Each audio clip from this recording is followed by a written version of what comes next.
Germanton Hospital pioneers in world-class orthopedic, cardiology and multi-specialty care. Top 3 in Hyderabad, top 10 in South India. Attapur, Hyderabad. మీరు వింటూ ఉంటారు ఈ మనిషి నిద్రలో చనిపోయారండి, హ్యాపీగా చనిపోయారు, అది ఇది అంటారు. అలా నైట్ సైలెంట్గా చాలామంది చనిపోయే reason obstructive sleep apnoea.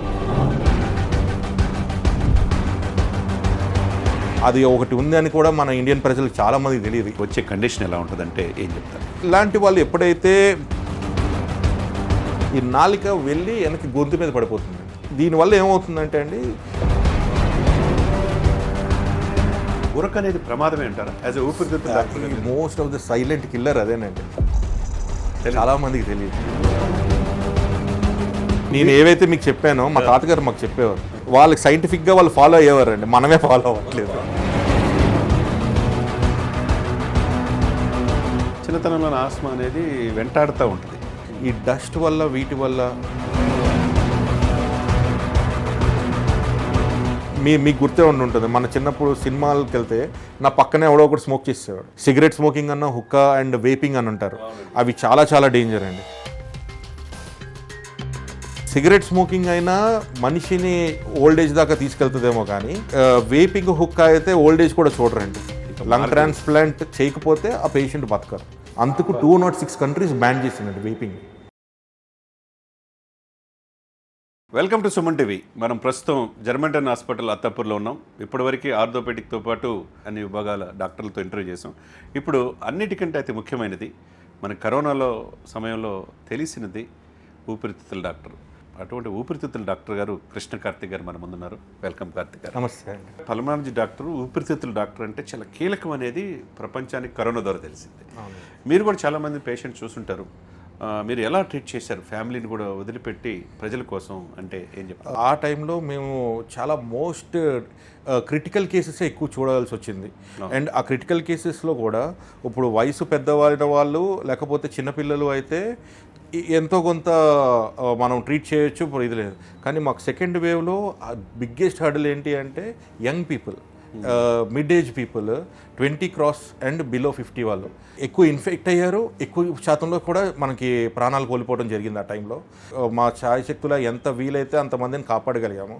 And అప్పుడున్న మేజర్ హర్డల్ ఒకటేనండి, ఫస్ట్ మమ్మల్ని మేము ప్రొటెక్ట్ చేసుకోవటం, తర్వాత వాళ్ళకి మేము సరైన ట్రీట్మెంట్ ఇవ్వటము.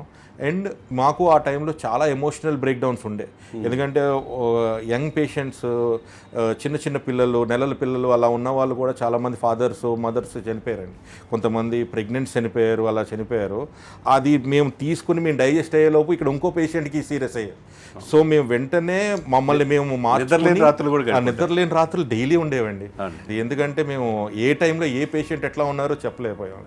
సో ఇవన్నీ దాటుకుని ఆ పేషెంట్స్ని చూసి, ఎందుకంటే ఎమోషనల్స్ని పక్కకు పెట్టి ఆ టైంలో మేము బ్రేక్ అయితే మళ్ళీ పేషెంట్స్కి ఇబ్బంది అని చెప్పి మమ్మల్ని మేము మోటివేట్ చేసుకోవటం, ఆ టైంలో ఫ్యామిలీ మెంబర్స్ మోటివేట్ చేయటం, మా మేనేజ్మెంట్స్ మోటివేట్ చేయటం, ఇవన్నీ జరిగినాయి. సో అలా సంహౌ ఆ నైట్ మేర్ అయితే దాటాము. హోప్ ఇంకా మళ్ళీ అలాంటి సిచ్యువేషన్ ఎవరికి రాకూడదండి, డాక్టర్స్కి రాకూడదు, పేషెంట్స్కి రాకూడదు. కృష్ణ కార్తిక్ గారు, మీర్ జవాజ్ జార్గాన్ గారు చాలా సుదీర్ఘంగా ఆయన ఆలోచించి ఆర్థోపెడిక్ విభాగంతో పాటు మల్టీ స్పెషాలిటీ హాస్పిటల్గా జర్మంటన్ హాస్పిటల్ని రూపాంతరం తీసుకొచ్చేసారు. ఆల్రెడీ ఆల్మోస్ట్ హైదరాబాద్ సరౌండింగ్లో టాప్ 3లో వెళ్ళిపోయింది, ఇండియాలోనే టాప్ 20కి వెళ్ళిపోయింది.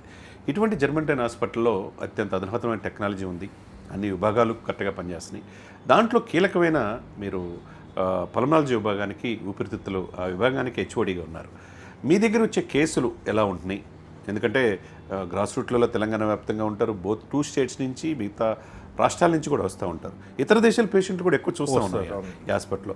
ఏ విధంగా వాళ్ళు మీ దగ్గరికి వస్తారు? వచ్చే కండిషన్ ఎలా ఉంటుందంటే ఏం చెప్తారు?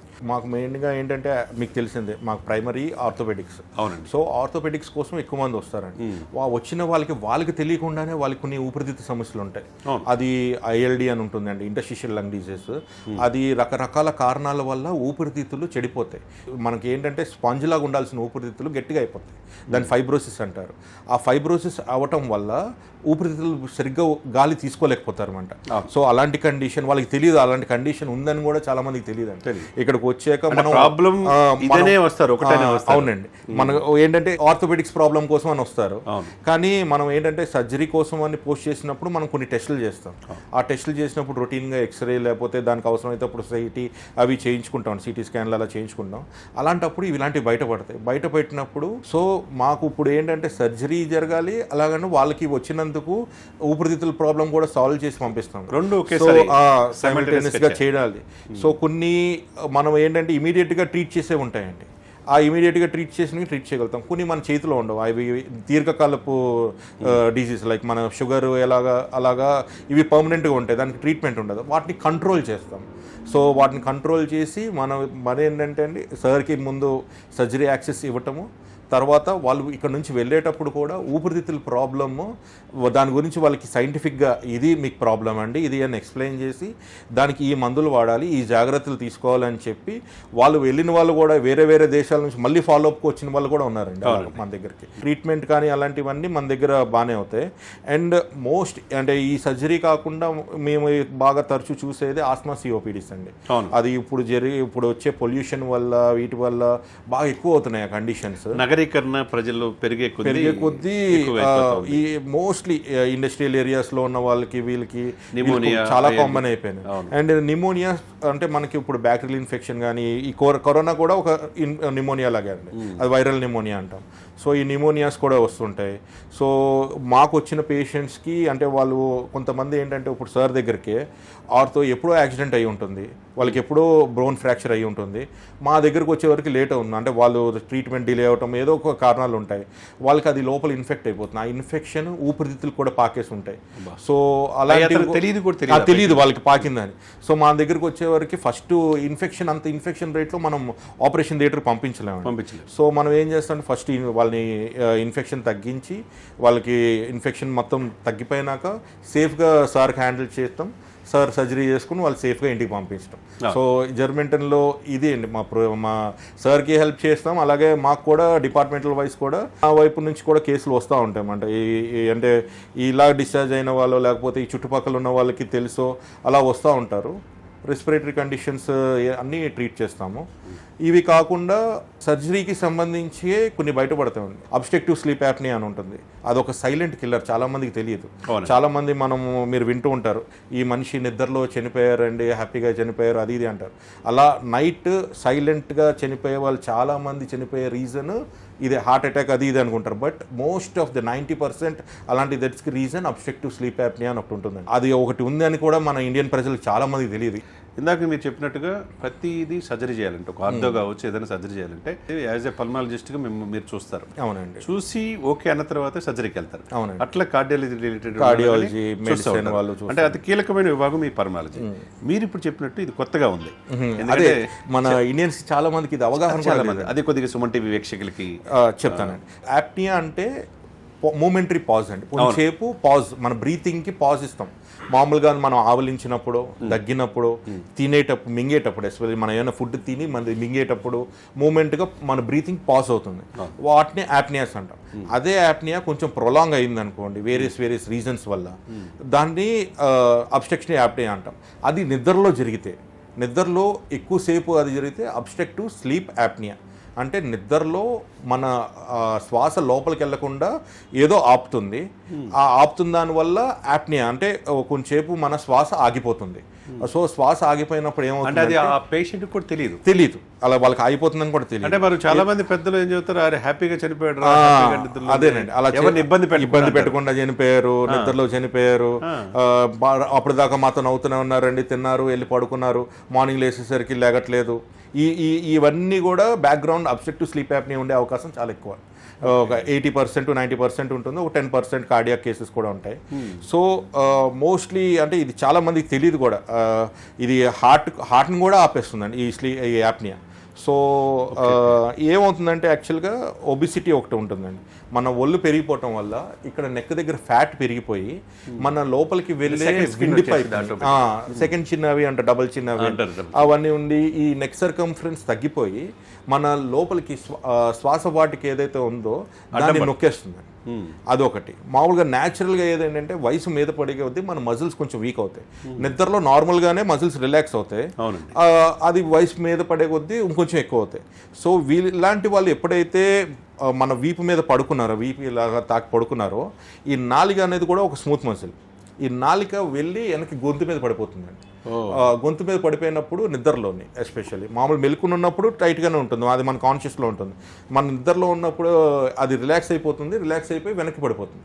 వెనక్కి పడిపోయినప్పుడు ఏదైతే గాలి వెళ్ళే ప్లేస్ని మొత్తం బ్లాక్ చేసేస్తుంది. సో ఆ బ్లాక్డ్ ప్లేస్లో బలవంతంగా గాలి లోపలికి వెళ్ళినప్పుడు వచ్చే సౌండే మన స్నోరింగ్. సో స్నోరింగ్ గురక రావడానికి రీజన్ అదండి. చాలా మంది ముక్కులో ప్రాబ్లం ఉండి ముక్కు వెనకాల కొన్ని గ్రోత్స్ ఉంటాయి, అంటే లోపల సాఫ్ట్ టిష్యూలా ఉంటుంది, అది పెరిగిపోవటం వల్ల గురక వస్తుంది. మన నాలిక ఇలా వెనక పడిపోవటం వల్ల గురక వస్తుంది. లేకపోతే ఇక్కడ లారింగ్స్ దగ్గర ఏవైనా మనకి ఏమైనా కంతులు కానీ అలాంటివి వస్తే అప్పుడు గురక వస్తుంది. సో ఫస్ట్ ఆ మనిషికి గురక ఎంత వస్తుంది, ఇంటెన్సిటీ ఎంత, ఆ గురక వల్ల ఆయనకి నిద్ర కరెక్ట్గా ఉందా లేదా, అప్పుడప్పుడు నిద్రలో లేచి గాలి కోసం తప్పిస్తారండి ఇలాంటి వాళ్ళు. నాకు ఏదో అయిపోయింది అది ఇదని లేస్తారు, లేచి మళ్ళీ గాలి పీల్చుకుని మళ్ళీ పడుకొని పోతూ ఉంటారు. సో ఇవన్నీ వాటి లక్షణాలు అన్నమాట. దీనివల్ల ఏమవుతుందంటే అండి, ఇప్పుడు 100% వెళ్ళాల్సిన గాలి ఆక్సిజన్ ఏదైతే లోపలికి వెళ్ళాలో అది కొంచెం తక్కువ వెళ్తుంది. అది దీర్ఘకాలంగా వెళ్ళేటప్పటికి ఏమవుతుందంటే మన బాడీలో హైపాక్సియా అనే సిచ్యువేషన్ ఫామ్ అవుతుంది, అంటే ఆక్సిజన్ తక్కువ ఉంటుంది. అది ఎప్పుడైతే తక్కువ ఉందో మన బాడీలో ప్రతి అవయవానికి ప్రతి అణువుకి ఆక్సిజన్ కావాలి. అవి అన్నీ కలిపి మన బ్రెయిన్ని డిమాండ్ చేస్తాయి, నాకు ఆక్సిజన్ కావాలి అని. ఆ నిద్రలో ఆ బ్రెయిన్ వీడిని నిద్ర లేపుతుంది అనమాట, నువ్వు లేచి గాలి తీసుకో లేకపోతే నువ్వు ఇదైపోతావు అని. సో ఆ మనిషి లేస్తారు, కొంతమంది లేస్తారు గాలి కోసం తీస్తారు, కొంత లేకపోతే వాళ్ళు ఎక్స్పైర్ అయిపోతారు. కొంతమందికి కత్తికర్ మీరు చెప్పినట్టుగా తీవ్రమైన అలసట డే అండ్ నైట్ పనిచేసిన తర్వాత నిద్రపోతే గురక వస్తుంటే బాగా స్ట్రైన్ అయి ఉంటాడు, అది ఒక మిస్కన్సెప్షన్ అండి. అంటే టైర్డ్నెస్ ఉంది అంటే మజిల్ రిలాక్స్ అవుతుంది, మజిల్ ఎంత రిలాక్స్ అయితే అంత గాలి తక్కువ వెళ్తుంది. అవును. సో అంటే అలసిపోయాడు అక్కడి వరకు ఓకే, కానీ గురక వచ్చింది అంటే అబ్స్ట్రక్టివ్ స్లీప్ యాప్నియా అనేది ఉంది. సో మేము మ్యాక్సిమం ఇలాంటి వాళ్ళు అంటే ఒళ్ళు ఎక్కువ లేదు, మిడ్ ఏజ్డ్ కానీ గురక ఎక్కువ వస్తుంది, వాళ్ళకి ఏం చెప్తామంటే సైడ్స్కి తిరిగి పడుకోమని చెప్తాం. ఒకవైపు ఏదో ఒక వైపు తిరిగి పడుకోవాలి, ఫ్లాట్గా పడుకోవద్దని చెప్తాం. కొంతమందికి అలా చేసినా సరే ఉంది అంటే వాళ్ళకి ఖచ్చితంగా సమ్ లోపల ఏదో ప్రాబ్లం ఉన్నట్టు. అప్పుడు మేము స్లీప్ స్టడీ అనే ఒక స్టడీ ఉంటుందండి. అది ఏం చేస్తారంటే నిద్రలోని మెషిన్స్ పెడతారు, మనకి ఈసీజీ ఎలా పెడతారో సేమ్ అలాగే వేరియస్ రీజన్స్. ఎందుకంటే ఇది జరగడానికి అంటే ఈ నాలుక ఒకటే కాకుండా వేరే వేరే కారణాలు ఉంటాయి. బ్రెయిన్ సెంట్రల్ యాప్నియాస్ అంటాం, బ్రెయిన్ ఇన్వాల్వ్మెంట్ ఉండొచ్చు, ఈఎన్టీ ప్రాబ్లం ఉండొచ్చు, థ్రోట్ ప్రాబ్లం ఉండొచ్చు, లంగ్ ప్రాబ్లం ఉండొచ్చు, హార్ట్ ప్రాబ్లం ఉండొచ్చు. ఏ ప్రాబ్లం ఉన్నా అబ్స్ట్రక్టివ్ స్లీప్ యాప్నియాస్ వస్తాయి. ఒబిసిటీ, ఒళ్ళు ఎక్కువ ఉండటం. సో ఈ అన్ని కండిషన్స్లోని దేనివల్ల ఇప్పుడు ఇతనికి ప్రాబ్లం ఉందో మనం రెక్టిఫై చేయాలి. సో ఆ స్లీప్ స్టడీలో మనకు తెలుస్తుంది. సో నిద్రలో ఉన్నప్పుడు వాళ్ళు ఎలాగ గాలి తీసుకుంటున్నారు, ఎంతవరకు వెళ్తుంది, ఎంత తీవ్రతలో స్నోరింగ్ చేస్తున్నారు, ఆక్సిజన్ ఎంత తక్కువలో పడిపోతుంది, పడిపోయినప్పుడు ఎంతసేపు గాలి పీల్చకుండా ఉంటున్నారు ఈయన, మొత్తం అన్ని మనకి చూసి దాన్ని క్యాల్కులేట్ చేసి దాన్ని బట్టి వీళ్ళకి సివియారిటీ ఉంటుందండి. సివియారిటీ బట్టి చెప్తాము. ఇప్పుడు ఇన్ కేస్ కొంతమందికి సర్జరీస్ పడతాయి, అంటే ఈఎన్టీ ప్రాబ్లం ఉంటాయి, ఈఎన్టీ ప్రాబ్లం ఉన్న వాళ్ళకి సర్జరీస్ పడతాయి. సో అది ఆ కేసుని ఈఎన్టీ డిపార్ట్మెంట్కి పంపిస్తాం, వాళ్ళు సర్జరీ చేస్తారు, ఆ ప్రాబ్లం రెక్టిఫై అవుతుంది. కొంతమందికి లంగ్ ప్రాబ్లం వల్ల వస్తుంది, కొంతమందికి heart problem. In ways lung ప్రాబ్లంలో నేను ట్రీట్ చేయగలిగినవి ఏమైనా ఉంటే నేను ట్రీట్ చేస్తాను. ఇన్ కేస్ హార్ట్ ప్రాబ్లం ఉంది కార్డియాలజిస్ట్కి అప్ చెప్తాం, ఇన్ కేస్ న్యూరో ప్రాబ్లం ఉంది న్యూరోఫిజిషియన్కి అప్ చెప్తాం. సో ఆ డిపార్ట్మెంట్స్కి వెళ్తాయి. ఇన్ కేస్ ఏవి చేయలేం, కొన్నాటికి ట్రీట్మెంట్స్ ఉంటాయి, కొన్నాటికి ట్రీట్మెంట్స్ లేవు. సో ట్రీట్మెంట్ లేదు కానీ వీళ్ళకి మనం ఒక రిలీఫ్ ఇవ్వాలి. సో అలాంటి వాళ్ళకి ఏం చేస్తామంటే కొన్ని డివైసెస్ ఉంటాయండి. సిప్యాప్ అనే డివైస్ ఉంటుంది, కంటిన్యూస్ పాజిటివ్ ఎయిర్వే ప్రెషర్ అని. అది ఏం చేస్తుందంటే ఒక ప్రెషర్లో కంటిన్యూస్గా ఒక లోపలికి గాలిని పంపిస్తూ ఉంటుంది. సో వాళ్ళు ఈ మాస్క్ పెట్టుకుని పడుకోవాల్సి వస్తుంది రాత్రి. అది ఒక చిన్న ఇబ్బందే, కానీ అది పెట్టుకుంటే లైఫ్ చాలా బాగుంటుంది వాళ్ళకి. మీరు ఇప్పుడు చెబుతూ ఉంటే గురక అనేది చాలా మంది పెడతారు. గురక అనేది ప్రమాదమే అంటారా? యాజ్ ఎ ఊపిరితిత్తుల doctor, most of the silent killer అదేనండి, చాలా మందికి తెలియదు. మనకి ఇప్పుడు చాలామంది ఏమంటారు, డయాబెటీస్ లోపల అలా పాకేస్తూ ఉంటుంది, అదొక సైలెంట్ కిల్లర్ అంటారు. క్యాన్సర్ కూడా అది వచ్చి దాని లక్షణాలు బయటపడే వరకు మనకి తెలియదు, అదొక సైలెంట్ కిల్లర్. అలాగే ఈ అబ్స్ట్రక్టివ్ స్లీప్ యాప్నియా అది అంటే సంవత్సరాల కొద్దీ ఫామ్ అవుతూ ఉంటుందండి, ఏదో ఓవర్ నైట్ ఫామ్ అయింది కాదు, సంవత్సరాల కొద్దీ ఫామ్ అవుతుంటుంది. దాని సివియారిటీ పెరుగుతూ ఉంటుంది, దానికి సంబంధించిన బాడీ మీద ఎఫెక్ట్స్ కూడా పెరుగుతూ ఉంటాయండి. డెఫినెట్గా మీరు చెప్పిన దాన్ని బట్టి ఇప్పుడు సుమన్ టీవీ వీక్షకులకి చాలామంది గురక వచ్చే వాళ్ళు ఉంటారు, అందరికీ భయం అనేది కలుగుతుంది. ఈ భయం పోవటానికి గురక తగ్గటానికి అదే ఏమైనా ఉన్నాయా అంటే ఏం చెప్తారు? ఫస్ట్ ఆఫ్ ఆల్ బిఎంఐని కంట్రోల్లో పెట్టుకోవాలండి, బాడీ మాస్ ఇండెక్స్ని కంట్రోల్లో పెట్టుకోవాలి సార్, బరువు తగ్గాలి. 2 ఈ నెక్ ఫ్యాట్ అవి లేకుండా చూసుకోవాలి సార్, అదే ఇది డబుల్ చిన్ అలాంటివి అంటారు కదండి, అలాంటివి లేకుండా చూసుకోవాలి సార్. 3 ఫ్లాట్గా పడుకోకూడదు, ఒకవైపు సైడ్ ఏదో ఒక సైడ్ తిరిగి పడుకోవాలి. సైడ్ తిరిగి పడుకోవటం వల్ల ఇది ఉంటుంది. చాలా మంది ఏంటంటే పోన్ పొజిషన్ వెనక్కి తిరిగి పడుకుంటారు, అది కూడా డేంజరే. అది అలా పడుకోవటం వల్ల ఊపిరి మీద ఎఫెక్ట్ ఎక్కువ పడుతూ ఉంటుంది, ప్రెషర్ పడుతుంది. సో అదే కాకుండా ఏదో ఒక సైడ్కి తిరిగి పడుకుంటే సైడ్స్ మార్చుకుంటూ బెడ్ కూడా కొంచెం కన్వీనియంట్ బెడ్స్ అవి చూసుకొని వాళ్ళ పడుకుంటే బెటర్ అండి. మన పిల్లో కూడా మన షోల్డర్ టు ఇయర్ ఈ మెజర్మెంట్లో పిల్లో చూసుకోవాలి. ప్రతి ఒక్కరికి సేమ్ పిల్లో ఉండదండి, ఒక్కొక్కరికి ఒక్కొక్క డిఫరెన్స్ ఉంటుంది, ఎందుకంటే వాళ్ళ షోల్డర్ లెంత్ బట్టి ఉంటుంది. సైడ్ తిరిగి పడుకున్నప్పుడు ఈ షోల్డర్ దగ్గర నుంచి ఇయర్ వరకు ఆ డిస్టెన్స్ చూసుకోవాలి. లేదు కొంతమందికి ఆర్థోప్నియా అని ఉంటుంది, అంటే పడుకోగానే ఆయాసం వస్తుంది, అది కార్డియా కండిషన్స్లో కొన్ని లంగ్ కండిషన్స్లో ఉంటాయి. అలాంటి వాళ్ళకి మేము ఏం చెప్తామంటే వెజ్ పిల్లో అని ఉంటుందండి. అంటే మనకి ఇక్కడ నెక్ దగ్గర నుంచి వెన్ను వరకు ఒక ఇలాగ ట్రయాంగిల్ షేప్లో వెజ్ షేప్లో ఉంటుందండి, అలాంటి పిల్లో సజెస్ట్ చేస్తాం. సో ఇలాంటివి ఏమైనా వాళ్ళకి ఏమైనా ప్రాబ్లం ఉందంటే వాళ్ళే చేసుకోవచ్చండి. లేదు అవి ఇలాంటివి సైడ్స్ పడుకున్నా ఇవన్నీ చేస్తున్నా సరే మాకు ఇబ్బంది ఉంది అన్నప్పుడు డాక్టర్ని కన్సల్ట్ చేయడం బెటర్ అండి. సరే ఇవన్నీ చెప్తుంటే కృష్ణకార్తిక్ గారు, మీరు గతంలో మన పెద్దలు వాళ్ళు ఏమీ డాక్టర్ల దగ్గరికి వెళ్ళేవాళ్ళు కాదు, కానీ జాగ్రత్తలు తీసుకునేవారండి. చిన్నప్పుడు ఇంట్లో సద్దనం తిని మామూలు ఆహారం తింటే వాళ్ళు 100 సంవత్సరాలు బతుకుతారు. ఇప్పుడు నేను ఏవైతే మీకు చెప్పానో మా తాతగారు మాకు చెప్పేవారు, మేము ఇలా ఉల్టా అలా పడుకోకూడదు, సొంట అది ఇదని తిట్టేవారు, వెనక్కి తిరిగి పడుకున్నా తిట్టేవాడు. మా తాతగారు మాకు చెప్పేవారు సైడ్కే పడుకోవాలి అని. వాళ్ళకి తెలుసు, వాళ్ళకి సైంటిఫిక్ గా వాళ్ళు ఫాలో అయ్యేవారండి, మనం ఫాలో అవ్వట్లేదు, కానీ లైఫ్ స్టైల్ ఇవన్నీ మారుతున్నాయి కాబట్టి ఇన్ని రకాలు వస్తున్నాయి. తర్వాత ఆస్మా చాలా మందికి పురుషుల్లోనూ అట్లా మహిళల్లోనూ ఎక్కువగా ఉంటుంది. చిన్నతనంలో ఆస్మా అనేది వెంటాడుతూ ఉంటుంది. అది ఒక సఫిషియెంట్ ఏజ్కి వచ్చేసరికి తగ్గుద్ది అంటారా? తగ్గడానికి వైద్యంలో ఏదైనా ఉందని అంటారు? ఉందండి. అంటే ఏంటంటే అండి, చాలా మందికి ఇప్పుడున్న వాళ్ళకి కూడా చిన్నపిల్లలకు కూడా ఈ డస్ట్ వల్ల వీటి వల్ల ఇంట్లో హౌస్ హోల్డ్ డస్ట్ ఉంటుంది, వీటి వల్ల చిన్నపిల్లలకి ఈ మధ్య కాలంలో మేము చాలా ఎక్కువ ఏసీ ద్వారా కూడా వస్తుంది. ఏసీ వల్ల వస్తుందండి. ఏసీలు ఎస్పెషల్లీ ఫిల్టర్లు క్లీన్ చేయకపోతే అట్లా ఉంటే వాళ్ళకి వస్తుందండి. ఏదైతే ఇల్లు శుభ్రంగా ఉంటుందో వాళ్ళ పిల్లలకి ఏమి ఉండదండి. ఏదైతే క్లీనింగ్ తక్కువ ఉంటుందో వాళ్ళకి వస్తాయి. ఏమేం చేయాలంటేనండి, బెడ్షీట్స్ కాటన్ బెడ్షీట్స్ వాడాలి, అండ్ ఎవ్రీ 3 డేస్కి మార్చాలి. నెక్స్ట్ డస్ట్ లేకుండా చూసుకోవాలి, ఎప్పటికప్పుడు దులపాలి. అండ్ దులిపినప్పుడు మామూలుగా మన బూజు దులిపిన కర్రలతో ఆటలతో కాకుండా తడిగుడ్డతో దులిపితే ఆ డస్ట్ ఏదైతే ఉందో తడికి అబ్జర్వ్ అయిపోయి అక్కడే ఉండిపోతుంది. సో రూమ్లో అది వ్యాపించదు మంట. పిల్లలు ఏదైతే రూమ్లో ఉన్నారో వాళ్ళు ఉండగా వాళ్ళే కాదు, ఆల్రెడీ ఆస్మా ఎస్టాబ్లిష్డ్ ఉన్న వాళ్ళు కూడా వీళ్ళు ఉన్నప్పుడు ఆ రూముల్లో ఈ డస్టింగ్ అవి చేయకూడదు, క్లీనింగ్ కానీ స్వీపింగ్ కానీ బ్రూమింగ్ కానీ ఇలాంటివి చేయకూడదు. సో వీళ్ళున్న కండిషన్లో వెట్ మాపింగ్ కానీ వ్యాక్యూమ్ క్లీనింగ్ కానీ ఇలాంటివి చేస్తూ ఉండాలండి. కొంతమందికి ఫ్యామిలీ హెరిడిటరీ కండిషన్స్ కూడా ఉంటాయి, సైనసైటిస్లు అవి వస్తాయి, దానివల్ల ఆస్మా ప్రాబ్లం ఉంటాయి. చాలామంది పిల్లలకి ఏంటంటే అండి, గొంతులో ఎడినాయిడ్స్ అని ఫామ్ అవుతాయి.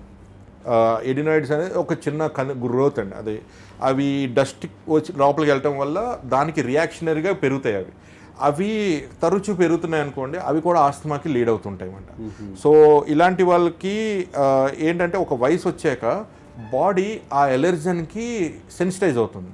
అంటే మనకి చిన్నప్పుడు మనల్ని మట్టిలో వదిలేసేవారు, ఆ మట్టికి మనం అలవాటు పడ్డాము, ఇది చేసేవారు. కానీ ఇప్పుడు వదలదా మట్టి లేదు, అంత టైల్స్ మార్బుల్స్ ఇవే ఉన్నాయి. సో పిల్లలకి ఏమవుతుందంటే అండి, డీసెన్సిటైజ్ అవ్వట్లేదు, డస్ట్కి దీనికి వాళ్ళు డీసెన్సిటైజ్ అవ్వలేకపోతున్నారు. సో దానివల్ల వాళ్ళు ఇబ్బంది పడుతున్నారు. సో ఇప్పుడు మనం పెరుగుతున్నప్పుడు మన కల్చర్ లేకపోతే మన ఇది అన్నీ పెరుగుతున్నాయి కాబట్టి మళ్ళీ వెళ్ళి మట్టిలో ఆడండి అని చెప్పలేమండి. సో ఉన్నట్లో వరకు మనం ఏం చేస్తామంటే, ఇన్ కేస్ పిల్లలు అంత ఇదవ్వకపోతే డస్ట్ క్లీన్ చేసుకోమని చెప్తాము. సరే, మట్టిలో ఆడే పిల్లలు వాళ్ళు హ్యాపీగా ఉన్నారు, అటువంటి అదేనండి. ఇబ్బంది ఏం లేదు. వాళ్ళకి ఎటువంటి ఇబ్బంది ఉండదండి. ఈ ప్రాబ్లం అంతా ఇప్పుడు అన్ని ఫెసిలిటీస్ పెరిగే కొన్ని కాంప్లికేషన్స్ కొని తెచ్చుకుంటున్నాం. అన్ని మ్యాన్ మేడ్ ఎర్రర్సేనండి, మనుషులు చేసుకున్నది. అవును. సరే, యాజ్ ఏ పల్మనాలజిస్ట్గా, ఊపిరితిత్తులు స్పెషలిస్ట్గా, హెడ్ ఆఫ్ ది డిపార్ట్మెంట్ జర్మంటన్ హాస్పిటల్లో ఎటువంటి పేషెంట్స్ మీ దగ్గరికి వస్తారు? మీరు ఇచ్చే ట్రీట్మెంట్ ఎలా ఉంటుంది? సో మీరు ఇప్పుడు ఎత్తిందేనండి, ఆస్మా వాళ్ళు వస్తారు. ఆస్మా వాళ్ళు చిన్నపిల్లల నుంచి వయసు పెద్దవాళ్ళు కూడా వస్తారండి. నెక్స్ట్ ఈ ఆస్మానే లాంటిదే వేరియంట్ ఇంకోటి సిఓపిడి అని ఉంటుంది. ఎక్కువ మన సిగరెట్ స్మోక్ చేసే వాళ్ళకి, లేకపోతే ఫ్యాక్టరీస్లో పనిచేసే వాళ్ళు, బయోమాస్ ఫ్యూయల్ ఎక్స్పోజర్ ఉన్న వాళ్ళు, ఇలాంటి వాళ్ళందరికీ సిఓపిడీస్ వస్తాయండి. నెక్స్ట్ ఐఎల్డి అని ఉంది, ఇంటర్స్టిషియల్ లగ్ డిజీజ్ అవి ఉంటాయి, వాళ్ళు వస్తారండి. లంగ్ క్యాన్సర్స్ వాళ్ళు వస్తారండి, టీబీ వాళ్ళు వస్తారండి. ఈ నిమోనియాస్ వస్తాయండి. నిమోనియాస్లో వేరియస్ నిమోనియాస్ ఉన్నాయి. బ్యాక్టీరియల్ నిమోనియా ఉన్నాయి, వైరల్ నిమోనియా ఉన్నాయి. కోవిడ్ తర్వాత వైరల్ నిమోనియా బాగా ఫేమస్ అయింది. దానికి ముందు కూడా మనకి చాలా రకాల వైరస్లు ఇవన్నీ ఉన్నాయి. స్వైన్ ఫ్లూ ఇవన్నీ విని ఉంటారు మీరు, అవన్నీ కూడా వచ్చేవండి. సో అవన్నీ అలాంటి కండిషన్స్ అన్నీ కూడా మనం ట్రీట్ చేస్తాము. నెక్స్ట్ మీకు ఇప్పుడు దాకా చెప్పిన ఈ obstructive sleep apnea, sleep disorders చెప్తాము. టొబాకో సెసేషన్ కోసం వస్తుంటారు ఈ సాఫ్ట్వేర్ కంపెనీస్ నుంచి చాలామంది, మాకు స్మోకింగ్ మానిపించండి అని. సో అది కూడా మనం ఇక్కడ చేస్తామండి. మీకు ఉందంటారా అది? ఇక్కడ చేస్తామండి, మనం స్మోకింగ్ సెసేషన్ కూడా చేస్తాం. అది మర్చిపోయేటట్టు చేయగలరా? మర్చిపోయేటట్టు అంటే అది ముందు పేషెంట్కి ఉండాలి సార్, మారాలి అని ఉండాలి. అది లేనప్పుడు మనం ఎంత ఫోర్స్ చేసినా వాళ్ళు చేయలేరు. బట్ కొన్ని డ్రగ్స్ ఉన్నాయి, అవి ఉన్నాయి, బట్ కండిషన్ పేషెంట్ అతను మనిషిని చూడకుండా మనం అది డెసిషన్ తీసుకోలేము. సో అది మోర్ ఎవర్ కౌన్సిలింగ్ మీద ఎక్కువ ఉంటుందండి, మెడిసిన్ కన్నా కౌన్సిలింగ్ మీద ఎక్కువ ఉంటుంది. టొబాకో సెషన్ కౌన్సిలింగ్స్ అంటాం, అందుకని సెషన్స్ ఉంటాయి. అవి ఒక సెషన్లో చేయలేము, మల్టిపుల్ సెషన్స్ కావాలి. వాళ్ళకి ముందు ఆ పర్సన్కి అది విల్ ఉండాలి, నాకు స్మోకింగ్ మానేయాలనుకుంటున్నాను అని. అది ఉంటే దాన్ని మేము వాడుకుని వాళ్ళని స్మోకింగ్ ఆపేలా చేయగలుగుతాము. అది లేని వాళ్ళకి మాత్రం మనం ఏం చేయలేమండి. ఎంత చెప్పిన వాళ్ళు మానరు. మద్యము మానరు, సిగరెట్ మానరు. ఆ సిగరెట్ పెట్టి మీద ధూమపానం ప్రమాదం మనం ఎంత పెట్టినా మానరండి. సినిమాల్లో చూస్తే వరకు పరిమితం. అవును. అంటే కొంత పేషెంట్స్ మీరు అన్నట్టు ఐటీ పీపుల్ గా చాలా మంది ఉన్నారు. చాలా మంది యాక్చువల్గా ఈ మధ్య కాలంలో నేను చూస్తుంది ఏంటంటే, మీకు గుర్తే ఉంటుంది, మన చిన్నప్పుడు సినిమాలకు వెళ్తే నా పక్కనే ఎవడో ఒకటి స్మోక్ చేసేవాడు. ఇప్పుడు అలా లేదు, గవర్నమెంట్ పబ్లిక్ గా స్మోకింగ్ బ్యాన్ చేసింది. సో అది కొంచెం మంచి ప్రజలు తిరిగే ప్లేసుల్లో, పబ్లిక్ ప్లేసెస్లో, ఎక్కువ క్రౌడెడ్ ప్లేసెస్లో స్మోకింగ్ బ్యాన్ చేసింది. That's one thing good. మనకి ఇప్పుడు తెలంగాణ గవర్నమెంట్ కూడా చాలా వరకు హుక్కాస్ బ్యాన్ చేసేసిందండి. సో అవి కూడా చాలా డేంజర్. యాక్చువల్గా సిగరెట్ స్మోకింగ్ అన్న హుక్కా అండ్ వేపింగ్ అని ఉంటారు, అవి చాలా చాలా డేంజర్ అండి. సిగరెట్ స్మోకింగ్ అయినా గంజాయి ఇంకా అది ఇంకా అట్మోస్ట్.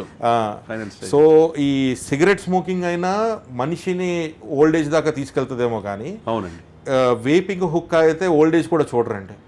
మిషన్తో పీల్చేది చిన్న చిన్న మిషన్స్ లాగా ఉంటాయి.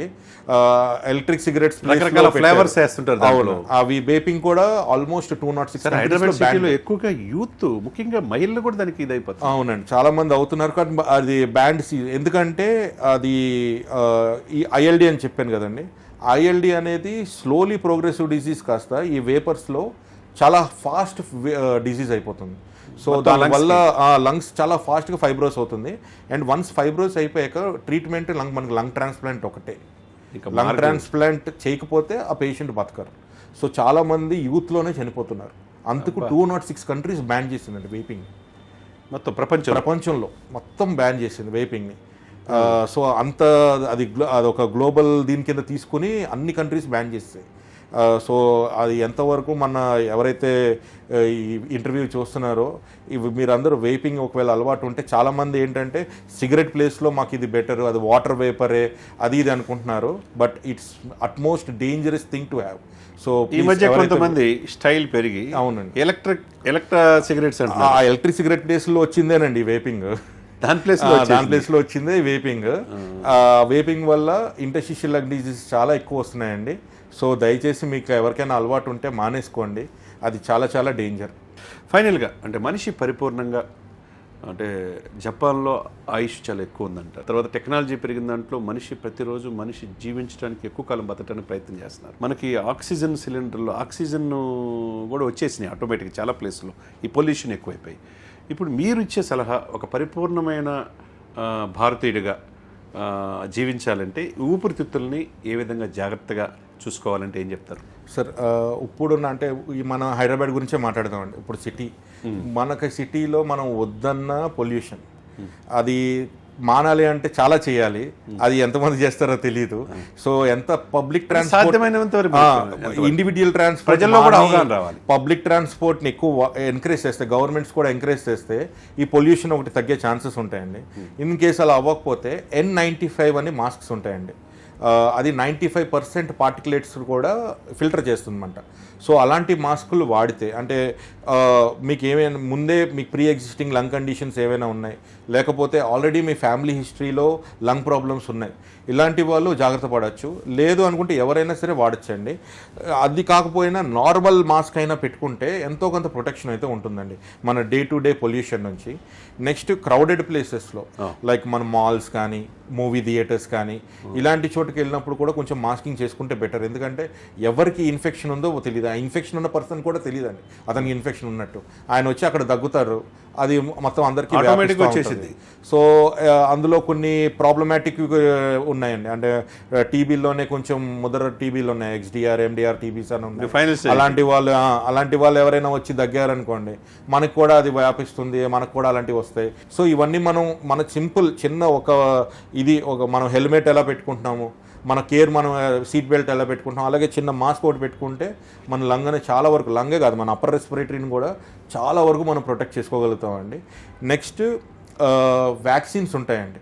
చాలామందికి తెలియదు, వ్యాక్సిన్స్ అని ఉంటాయి. ఆల్రెడీ హెల్త్ కండిషన్స్ ఉన్నవాళ్ళు, ప్రీ ఎగ్జిస్టింగ్ కండిషన్స్ ఉన్నవాళ్ళు వ్యాక్సిన్స్ తీసుకోవచ్చు. వాళ్ళ పిల్లలే తీసుకోవాలని అపోహ ఉంది మన భారతదేశంలో ఎస్పెషల్లీ. అదేం లేదండి, అడల్ట్స్ కూడా తీసుకోవచ్చు. వ్యాక్సిన్స్ వల్ల ఇన్ఫెక్షన్స్ తరచూ రాకుండా ఉంటాయి. సో వ్యాక్సిన్స్ ఎక్కువ తీసుకుంటూ ఉంటాయి. ఏ వ్యాక్సిన్ అంటారు? వైరల్ వ్యాక్సిన్ ఉంటాయండి. ఏ వయసు మనకి చిన్నపిల్లలకి ఎలాగైతే వ్యాక్సిన్ అవి మనం పెద్దవి కూడా కంటిన్యూ చేసుకోవచ్చు. సో ఏ డిపార్ట్మెంట్కి ఆ డిపార్ట్మెంట్, ఇప్పుడు మన central government human papilloma virus, HPV virus మీద వ్యాక్సినేషన్ ఫ్రీ చేశారు. ఇప్పుడు అనీమియా ముక్త భారత్ అనేది ఒకటి. అవునండి. సో అలాగా ఇవి రెస్పిరేటరీ వ్యాక్సిన్స్ కూడా ఉంటాయండి. వైరల్కి సంబంధించి, బ్యాక్టీరియాకి సంబంధించి ఇలాగ రకరకాల వైరస్ నుంచి ఇట్లా ప్రొటెక్ట్ చేయడానికి వ్యాక్సిన్స్ ఉన్నాయి. ఆ వ్యాక్సిన్స్ కూడా మన దగ్గర కూడా అవైలబుల్ ఉన్నాయండి. సో ఆ వ్యాక్సిన్స్ మీరు తీసుకోవచ్చు.